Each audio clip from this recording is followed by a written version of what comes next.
Om Awigana-mastu, Om Swastiastu, sampai jumpa. Baru salam rahayu. Salam rahayu. Kami dari Yayasan Bakti Pertiwi Jati jumpa lagi di diskusi atau berkaitan dengan diskusi kelas budaya. Ya. Hari ini pada tanggal 21 Juli 2021 ya, dalam rangka juga ulang tahun Yayasan Bakti Pertiwi Jati yang ketiga, izinkan saya menyampaikan selamat ulang tahun. Semoga semua dalam keadaan sehat dan rahayu. Hari ini kita akan membahas berkaitan dengan tutur-tutur dasar pemujaan leluhur. Ya. Nah, tutur-tutur dasar ini berkaitan dengan pemujaan leluhur, tentunya apa yang difokuskan pada Yayasan Bakti Pertiwi Jati, yaitu dengan motonya cinta tanah air. Motonya apa Pak Guru? Berbakti, berdikari dan berkarya. Hari ini saya akan berdiskusi dengan Imade Pujana yang kesehariannya dipanggil Guru Adi. Beliau adalah yang mengempu dari Yayasan Bakti Pertiwi Jati ini sebagai ketua. Ya, mungkin dalam kesempatan ini mungkin sedikit berbagi guru berkaitan dengan pemujaan leluhur, biar bisa menyampaikan hal-hal yang positif dari Yayasan Bakti Pertiwi Jati ini pada masyarakat umum, masyarakat Indonesia, khususnya masyarakat Bali, sehingga memahami tentang dasar-dasar atau tutur dasar pemujaan leluhur di Bali. Ada Guru? Iya. Semua. Om Awigana-mastu. Baiklah, kita akan mulai dengan yang menyampaikan tutur dasar tentang pemujaan leluhur. Kalau berbicara masalah pemujaan leluhur, ya masyarakat Bali umumnya tidak asing lagi dengan istilah leluhur, karena orang Bali sudah terkenal di mana-mana sampai mendunia ini bahwa orang Bali khususnya yang beragama Hindu memiliki pemujaan leluhur. Nah, pemujaan leluhur ini kalau kita lihat mudah kita dapat temukan, yaitu di sanggah gede dari sebuah keluarga. Jadi sanggah gede yang ada di sebuah keluarga itu merupakan natah tua dari keluarga besar. Jadi di natah tua itu kita akan dapat mengenal ada dua poin, dua karakter bentuk pemujaan leluhur. Yang pertama yaitu bentuknya ada semacam pelinggih, ini pelinggih rong tiga, pelinggih baturan tiga begitu,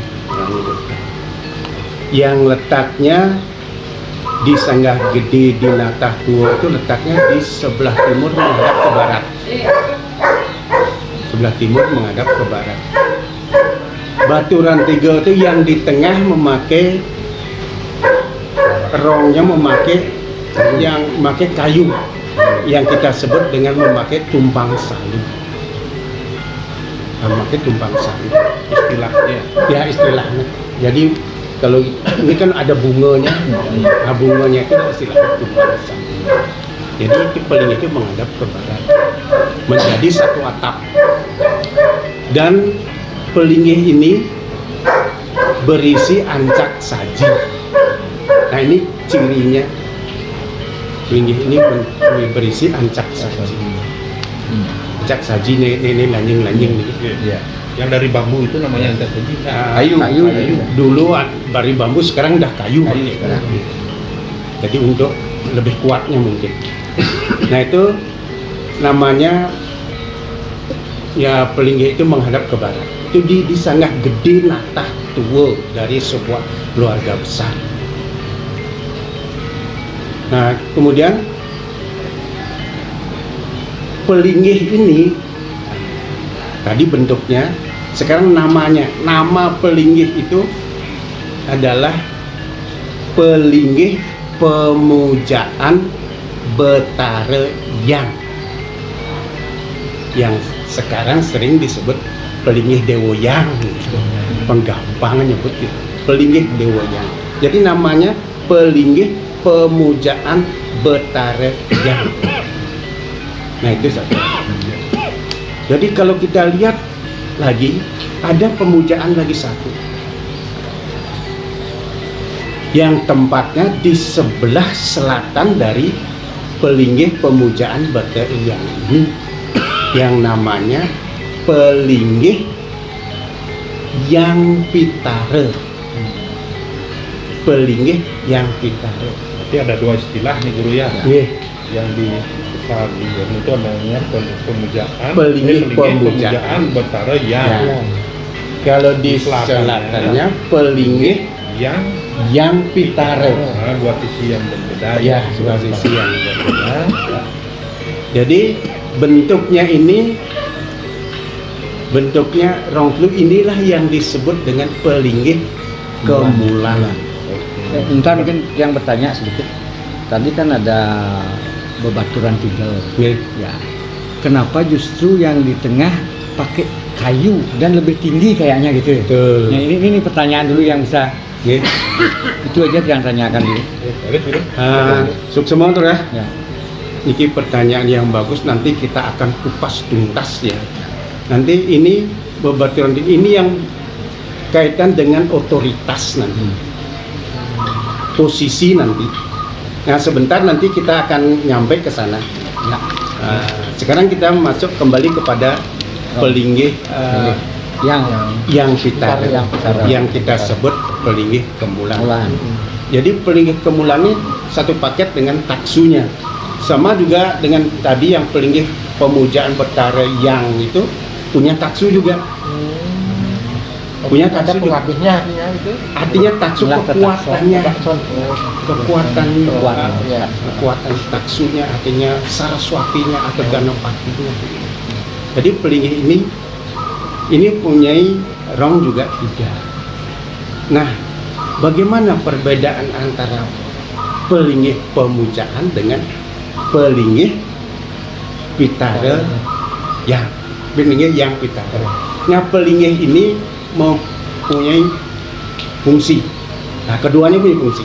Kalau Pelinggih Pemujaan Betara yang fungsinya sebagai pemujaan untuk seluruh leluhur keluarga besar, inilah yang dipakai atau inilah yang dijadikan sebagai pemujaan kawitan. Inilah kawitan. Jadi kalau kita mencari kawitan cukup sampai di sana. Inilah pemujaan kawitan sehingga kita tidak bingung lagi. Nanti bagaimana hierarkinya sebentar akan kita jelaskan. Nah sekarang kita kembali kepada Pelinggih Yang Pitara. Sana ada rong 3. Punya juga yang di tengah agak tinggi juga. Nah ini fungsinya apa? Fungsinya untuk ngelinggihan Sang Pitara ketika selesai dibuatkan upacara ngeroras atau memukur. Ya, jadi selesai mau buatnya upacara ngeroras memukur, munggah ke Sanggah Kemulan. Jadi bukan ke rong 3 sekarang, Sanggah Kemulan. Jadi Sanggah Kemulan ini ada 3. Di mana ditaruh? Di mana diposisikan? Dan ini yang sering membuat terjadi kebingungan di masyarakat. Nah, menurut Gugon Tuon Tutur dasarnya. Tutur dasarnya. Gitu. Nah, tutur dasarnya kalau di dalam keluarga besar itu ada orang yang meninggal yang profesinya kegiatan sehari-harinya bergelut dengan materi. Ya sebagai pengusaha, sebagai businessman, sebagai ya usaha bank, artinya Wira swasta. berkecimpung dalam materi. Nah, ketika dia meninggal, dibuatkan upacara ngeroras, dia dilinggihkan di pelinggih yang pitara di sebelah selatan, atau kalau kita berhadapan sebelah selatan. Ya, kanan apa ya? Di kanan kalau kita berhadapan dengan pelinggihnya sebelah kanan. Itu kita sebut dia adalah yang sari. Kita sebut dia yang sari. Kalau ada keluarga yang meninggal yang bergelut dalam bidang mungkin kepemimpinan, mungkin jadi bupati, mungkin jadi ya yang pejabat lah. Jabatnya. Jadi kalau dia meninggal setelah dibuatkan upacara, dia ditempatkan di rong sebelah kiri sebelah di belah utara. Kita sebut sebagai yang ratu. Jadi pemimpin dia yang ratu. Kalau tadi yang sari sebagai materi. Termasuk pemucuk di keluarga atau jadi Artinya profesi keluarga kan pemucuk profesinya. Karena beliau meninggal dulunya jadi gini. Jadi pemimpin dia sebagai ratu, dia sebagai raja, sebagai bisnismen, sebagai pengusaha materi yang sari. Nah sekarang ada keluarga yang mendalami rohani, jadi pemangku, mungkin dia moduli jati, dia ya apa namanya lagi, dalang, pokoknya bergelut dengan sistem rohani. Nah itu dia ketika dia meninggal dibuatkan upacara, linggihkan dia di tengah sebagai guru. Jadi sebagai panutan keluarga besar. Berarti sebutannya yang guru. Jadi ketiganya itu ada di tengah yang guru, di kiri yang ratu, di kanan yang sari. Inilah berkolaborasi, bersinergi menjadi konsep hidup bersama. Nah ini yang menarik nih, konsep hidup bersama nih. Dan cara Bali ini kenapa guru istilahnya? Konsep hidup bersama niki kita sudah mengenal istilahnya di dalam lambang simbol-simbol yayasan itu ada simbol segi empat berwarna hitam. Nah, itu udah disimbolkan di sana. Di empat dan berikutnya ya, kita pang lebih khusus kan ya. Makin khusus dikit dengan pemujaan dan Nah, itulah sehingga kita kembali apabila salah satu keluarga besar yang tinggal di Nataku, di lingkungan itu di Nataku itu keluar dari Nataku membeli tanah, jadi membuat ya karang baru, artinya ngarangin dia atau mubu atau dia keluar pulau mungkin bisa ya. Keluar pulau tidak memungkinkan mungkin. Artinya keluar ngarangin masih dari masih di wilayah Nusantara kita masih bisa mewujudkan itu. Artinya ini keluar di Nataku, di tanah. Dia harus membuat kemulan taksu ini yang dibuat. Kemulan taksu yang bukan membuat sanggah gede lagi, hanya membuat kemulan taksu. Nah, ini tutur dan ini guru pang nyambung deh.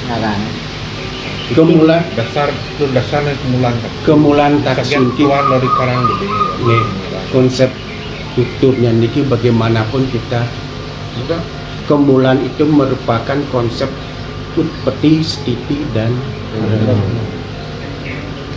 di sana kita artinya kita ngarangin, kita baru membuat kehidupan hidup dan memelihara kehidupan.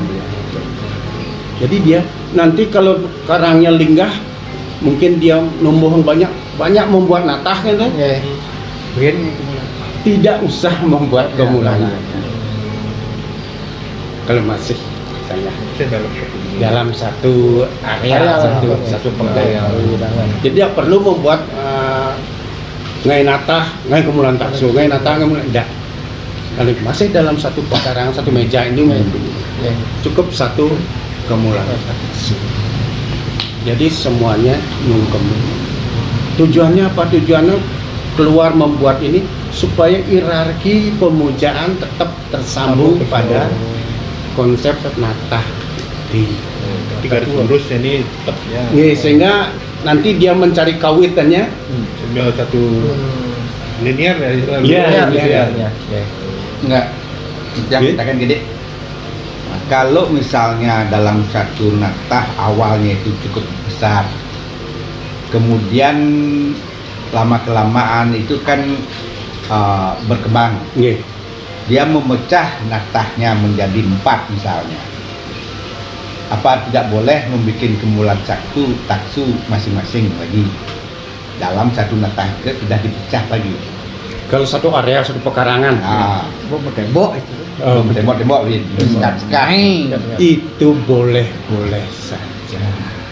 Cuman hierarkinya kan agak rumit. Gitu. Boleh dikatakan gitu. Artinya masih mau puik-puikan kan gitu. Jadi tujuan konsep ini adalah bagaimana kita Nomor bisa satu, hidup ya. bersama. Jadi bisa dikatakan rohani, jasmani itu biar seimbang biar gitu jadinya ya. Dan Mas- rohaninya detik apa yang jadi Iya. dari yang ini ke bulan kan gitu. Iya. Jadi bisa jadi kalau itu artinya kan kalau kita mengembangkan itu menurut pemahaman yang pribadi gitu. Artinya dia akan membuat yang baru lagi malah membuat beban. Bukanlah pengulan besi satu pekarangan ngudeng bin gitu. Enggak, asumsinya gini, dia sudah dewasa, masing-masing punya keluarga. Ini dulunya mungkin ada 10 jangan disasar 20 are. Anaknya itu dibagikan masing-masing membagi 4, sama-sama 5 are. Nah, awalnya itu adalah di tempat yang satu. Kemudian ini dia dapat bagian 5 are itu, gitu ya. Dia sudah memiliki keluarga sendiri. Sini juga memiliki keluarga sendiri. Ini memiliki keluarga sendiri. Tidak menjadi satu area, tetapi ini sudah dipecah sertifikatnya lagi menjadi 4. Apa boleh nih sebaiknya tetap mempertahankan satu ini atau bikin masing-masing? Kalau sekarang tuh saya lihat masing-masing membuat sekarang. Solusinya sekarang kan Pengalok yang membantan kan. itu intinya supaya lebih gampang membantu, tapi untuk mengingatkan hierarki ini agak sulit. Menyamo ya.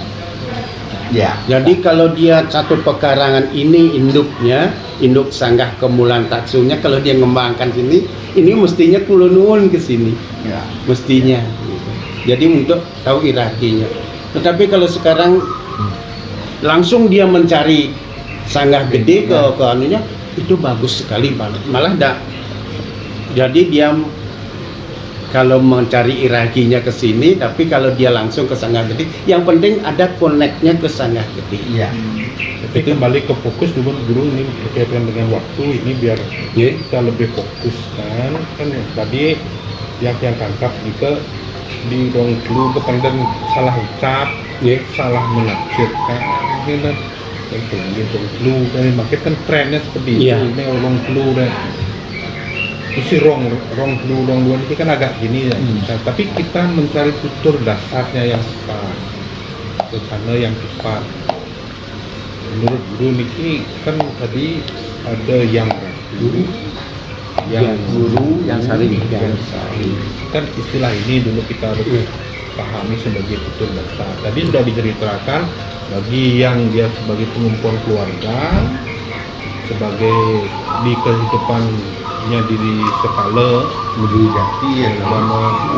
sebagai pemimpin, Yang sebagai yang ini, guru, ya itu yang itu. Dia kalau dia berkecimpung menghasilkan materi itu yang sari istilahnya. Kemudian yang berjalan dan kemudian kalau di tengah-tengah rohani dia. Ya. Nah Niki kalau dikaitkan dengan konsep, ada konsep besarnya nih guru. Ada. Atau bagaimana sehingga nanti bisa kita cerita yang lebih panjang lagi di konten berikutnya. Ada. Ya, oke, sebelum itu ditutup, saya tutup guru Niki sudah anu nyambung. Iya. Tapi pesan-pesan guru nih yang bisa disampaikan dalam rangka ulang tahun yang ketiga ini terhadap Yayasan Bakti Pertiwi Jati yang disampaikan silakan. Nggih. Adanya yang beri kesimpulan dulu dari uraian yang tadi bahwa kita mengenal pemujaan leluhur, ada pemujaan Betarian, itu tempat memuja secara keseluruhan. Kalau pemujaan kalau pelinggih yang pitara itu untuk ngelinggihan. Jadi bukan untuk memuja di sana. Tidak semua orang bisa memuja di sana. Jadi ketika memuja itu di sana. Memuja, bukan ngelinggihan di sana. Tidak boleh ngelinggihan di sana. Tarian. Ya. Baik Guru, itu kan hanya istilah yang harus kita jelaskan di kemudian hari di konten berikutnya antara pemujaan terhadap leluhur, apa nanti bangunannya, nanti kan kita bisa lihat situs ritusnya, kemudian berkaitan dengan ngelinggihan, Ngelinggihan. itu dengan ngelingih, jadi misalnya tiap udah menjadi acara Ya. kan melingih Melingih. Ya. nah itu adanya ngelingihin gimana nanti posisinya Itu di Kemulan. bulan namanya. Baik, mungkin demikian dulu channel ini yang bisa diserap. Semoga apa yang kita bahas tadi atau apa yang kita tutur tadi dengan Guru Adi bisa berguna dan bermanfaat bagi masyarakat umum. Jadi gitu Guru nih. Ya, sudah mungkin demikian yang bisa saya sampaikan. Mudah-mudahan dapat berguna dan bermanfaat. Yang sedap dengan mencarang Om Sidi Rastu, Sidi Atono, semoga rahayu semua.